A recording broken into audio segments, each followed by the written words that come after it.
With every squat variation, it's imperative to get the fundamentals right. Foot position is very important. You can have your feet directly straight to all the way to 30 degrees turned out. You can have your feet closer or further out. This is all dependent on your anatomy. So find a position that's the most comfortable for you. Once in a comfortable position, you want to start the squat. You initiate with a hip hinge, like we're closing a door with our bottom. From there, we're sitting down in between our feet. We're driving into our feet and our heels on the way up. As you get better at the movement, you won't have to think about hinging from the hips. It will just happen. We're just initiating the movement with a hip hinge. Another great analogy at the bottom of the squat is we're getting down to here and we're feeling like we're hovering above a dirty toilet seat and not touching it. Front on it will look like this. We're sitting down in between our feet, making sure our knees are tracking out over the toes. A great analogy at the bottom of the squat here is when we're here and we're coming up, we're spreading the floor with your feet. If you lack ankle mobility, using weight plates or something to lift your heel up will definitely help your squat. You're creating artificial ankle range, so as you go down into the squat, you'll be able to go deeper and you'll also be able to maintain a more upright posture. If you think you have ankle mobility issues, give it a try. If it feels great, go for it. The other option you have is using weightlifting shoes that again will lift your heel up. The other way to test your ankle mobility is a knee to wall test. If your knee to wall test is 12 centimeters or under, you may benefit from lifting your heels up. If it's 12 centimeters and above, you might not need to lift your heels up. Whenever you're performing an exercise when your foot's on the ground, you want to create a tripod with your foot. You want to have 3 points of contact: your heel, your big toe, and your little toe. From there, you're using that tripod to create force from the ground up.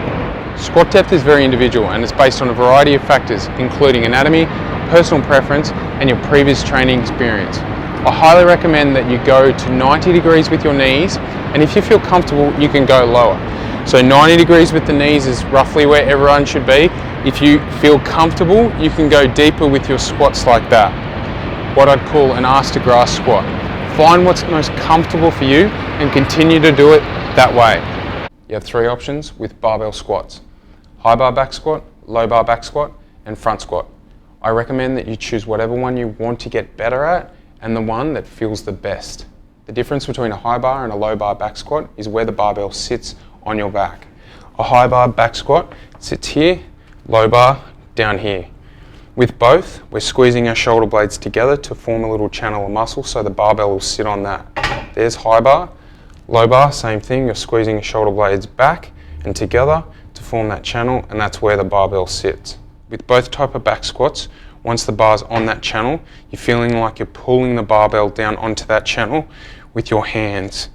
You'll feel your lats switch on and you feel like your shoulder blades are sliding into the back pockets. That there is a nice stable position for the barbell. With low bar back squats, you need a lot of external rotation to get the bar that far on your back. When you're back here, there's a lot of load on the shoulder. If it's too hard and you can't do it, don't stress. Either go for a high bar back squat where the bar's higher and there's less load on the shoulder, or you'd go to a front squat. With front squats, the bar's going to sit in front of your body. It's going to sit on your deltoid muscles here on both sides. You get your elbows nice and high on both sides like that to cradle the bar so it doesn't fall off. So it sits like that, elbows nice and high. The other option you do have is, again, it's sitting on your deltoids in the front here, putting your hands across like that. With all barbell squats, the fundamentals that we've just gone through previously still apply. With every barbell squat variation, we want to keep the barbell cap on a vertical plane throughout each rep. So we're keeping the barbell cap in the middle of our foot each rep. So we don't want to allow it to go too far forwards or too far back. With every barbell squat variation, you want to use a 2 or 3 step walkout to bring the barbell away from the rack to perform the reps. A 2-step walkout is you squat the weight, from there you're taking 1, 2, and then starting the reps.